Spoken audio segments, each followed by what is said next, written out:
Primeira coisa que o amador precisa entender, o iniciante amador precisa entender, é que ele não tem um estilo de jogo definido. O beach tênis hoje, a questão do achismo, comprei a raquete porque o fulano falou, é muito maior que o tênis. Mas consequência disso é a quantidade de pessoas que me procuram lesionadas. Com certeza. Lesões sérias, lesões medianas. Eu já tive a oportunidade de encordar pro Djokovic. Cara, a raquete dele, você pegar na mão, você começa a movimentar ela ali, é incrível. Você vê como que exige uma condição física muito grande para você jogar com uma raquete de Djokovic. Então você imagina a força que você tem que ter para movimentar a raquete. Tudo bem que na prática, essa raquete em movimento gera mais energia, quer dizer, ele consegue gerar mais velocidade de bola. Mas para você movimentar essa raquete, você precisa ter um braço muito bom. Você precisa ter uma técnica muito boa. Você precisa ter um movimento muito bom. E se você não tiver, você vai se machucar. Só que a gente tá falando de novo com o Djokovic. Então aí eu já não preciso dizer mais nada. Um pouco assim dessas diferenças do tênis amador pro tênis profissional, Marcelo.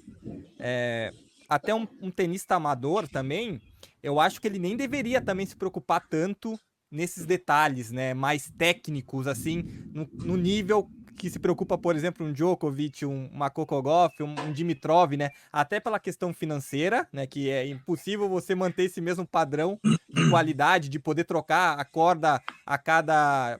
Jogou um set ou jogou um jogo, trocar a corda, né, infelizmente o tênis amador não tem esse poder aquisitivo, né, financeiro para poder fazer esse tipo, e também às vezes eu acho que, vendo como tenista amador, a gente quer colocar também muita culpa no equipamento, sendo que tem outras facetas do jogo que o amador precisa se preocupar muito mais, com a questão física, com a questão técnica. Você precisa evoluir o seu jogo dentro da quadra, e a partir disso, obviamente, o equipamento ele faz parte, ele é muito importante, mas precisa ter uma base de jogo para você começar a se preocupar com esse tipo de detalhes, assim, pelo menos é a minha opinião. Qual que seria a sua? Você acha que não, um amador também precisa se preocupar dessa maneira com o equipamento?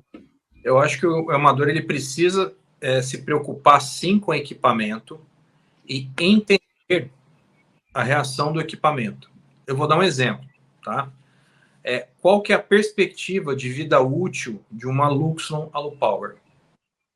A vida útil que eu falo não é a questão dela quebrar, dela se romper, porque a questão dela quebrar e romper está mais relacionada ao atrito, quer dizer, como o cara bate. Então, às vezes o cara vai demorar para quebrar, outras vezes o cara quebra rápido.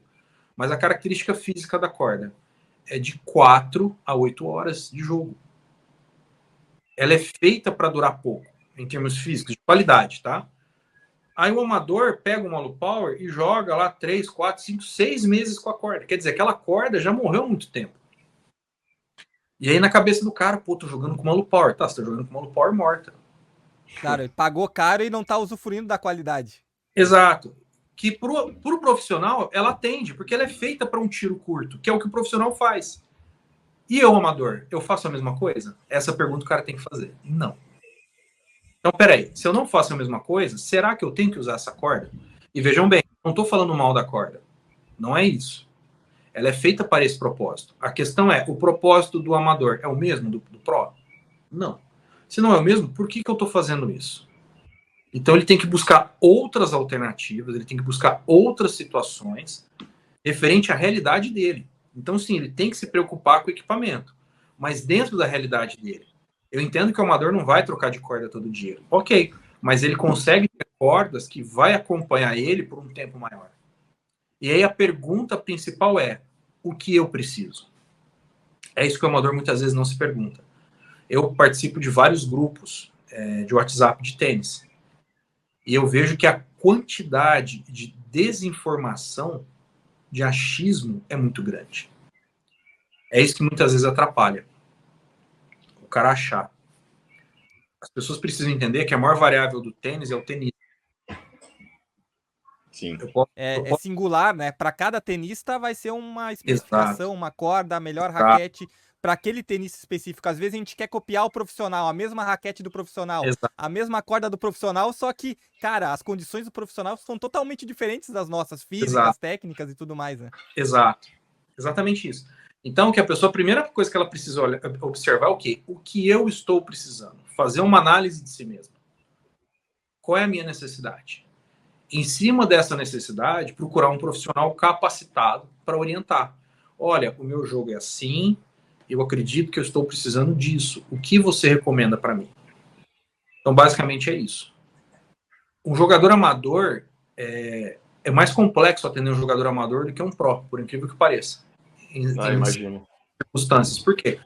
O pro, o cara para chegar lá, ele teve que se aprimorar em todos os sentidos. Então, o cara tem um conhecimento amplo também sobre o assunto. Então, é mais fácil a troca de informações ali. O amador, ele muitas vezes ele não sabe o que ele quer ou ele vem com informações errôneas. Ele vem com informações erradas. Ah, porque fulano falou. Ah, porque o cara falou. Então, muitas vezes você tem que explicar mais e mais a fundo com o amador. E o reflexo de tudo isso que a gente vê é você ver a quantidade de pessoas que estão machucadas.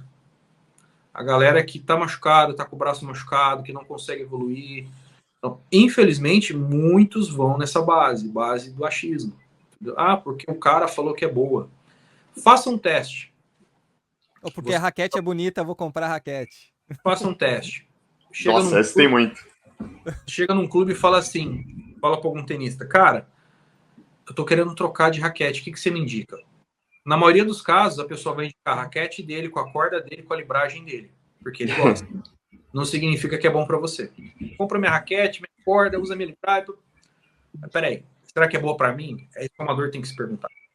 Louco por tênis, se você é criador de conteúdo e está buscando qualidade para gravar os seus vídeos, lives e entrevistas, a melhor ferramenta, sem dúvidas, é o StreamYard. Na descrição e no comentário fixado desse vídeo, você vai encontrar um link exclusivo para você testar a ferramenta de forma gratuita. Aproveite!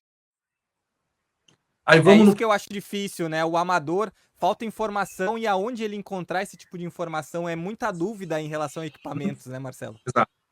Aí vamos no profissional. Olha que abismo que nós temos. A gente pega Adrian Manarino. O Adrian Manarino, ele coloca 10,1, 10,2 quilos na sua raquete. Dá em torno de 22 libras. Tá? Tem uma jogadora de dupla, que eu não me recordo o nome dela, um nome bem difícil até, ela coloca 88 libras. Nossa. Caraca. Coloca o máximo que a máquina puxa. O máximo que a máquina traciona. Então, olha que abismo que tem. Só que aí que tá, para eles chegarem nesse ponto, não é que de um dia para o outro estralou na cabeça, pá, vou fazer. Não. Foi trabalhando, foi fazendo, foi vendo, foi estudando, até chegar nesse ponto. Então tem uma diferença muito grande aí. E o amador? Ele teve esse acompanhamento? Não. Infelizmente, ele teve muitas vezes troca de mensagens em WhatsApp de achismos. É o que eu mais vejo. E é louco porque é um reflexo dos novos tempos, querendo ou não, né, cara? Essa informação mais rasa, a gente não ter paciência, basicamente, às vezes, para ser um pouquinho mais criterioso e um pouquinho mais, com um pouco mais de profundidade, basicamente, na informação, né? Então a gente se apega muitas vezes ao título de alguma coisa, ou alguém que falou, e, cara, isso aqui virou regra, basicamente, né? Então, não é só com corda, né? É um reflexo um pouco da vida nova, né? Dessa nova vida que a gente vive, né, Marcelo? Sim. Mas consequência disso é a quantidade de pessoas que me procuram lesionadas. Com certeza. Lesões sérias, lesões medianas. Então, assim, muitas pessoas me chamam no WhatsApp, no Instagram, que seja. Eu atendo várias pessoas, já fiz videochamada com várias. Então, você vê a quantidade de pessoas se machucando realmente por equipamento errado, infelizmente. Por falta realmente de orientação. E hoje, Marcelão, você também trabalha com outras marcas, né? Tem a sua loja, trabalha aí também com a Van Loucuragem. Vamos falar de Van Loucuragem, porque aqui é tudo loucuragem, entrevista loucuragem, enfim, então a gente vai brincar aqui com a tua Van Loucuragem. Em relação às marcas, Marcelo, hoje tem várias marcas no mercado, as que você vai, por exemplo, entra numa loja, num Pro Shop especializado em tênis, essas marcas todas possuem a mesma qualidade? Ou ainda assim, nesse nível, dá para perceber marcas com maior qualidade ou com material melhor de raquete? Muda muito ou mais ou menos hoje todas são boas marcas para um tenista amador comprar uma raquete? Olha, o que eu posso dizer é que o tênis ele chegou num nível de excelência em termos de equipamento em geral muito grande. Muito, muito, muito grande. Tá? Lógico, principalmente se a gente for falar corda. Tá? Corda, sim, existe. Muitas marcas, cordas de segunda linha. Tá? Muitas cordas que fala que é uma coisa e realmente não é. Mas se a gente for falar em termos de raquete, que já é um material mais difícil de você produzir, um material que exige uma tecnologia, exige um conhecimento maior, realmente tem um nível de excelência muito grande, muito grande. Então, é difícil falar para você assim, olha, qual é a melhor marca? Não existe. Qual é a melhor raquete? Não existe. Realmente não existe. Vai de jogador para jogador, vai do feeling de cada um. Não tem como eu falar para E todas as marcas têm boa qualidade de material. Não é que uma marca tem uma qualidade de material abaixo da outra hoje em dia, né? Todas Não. mantêm um padrão alto, né? Todas elas têm uma alta qualidade. Não tenha dúvida. Legal. E falando um pouco de raquetes, tem diferenças, né? Da raquete do profissional, do tenista, por exemplo, o Djokovic, o Nadal, eles usam as raquetes Pro Stock, que se fala, né? São raquetes especiais, especializadas, feitas para eles de forma especial, né? Pela marca, e tem as raquetes que estão na loja, que são raquetes já mais padronizadas dentro de... como se fossem feitas numa máquina, todas iguais para... Isso, os retail. Que seja vendida numa loja, e a raquete do profissional é uma raquete especial diferente, né? Não são raquetes iguais, né? A que tem nas lojas e as dos profissionais, né, Marcelo? Mais uma polêmica, hein? Mais uma polêmica, Marcelo, agora.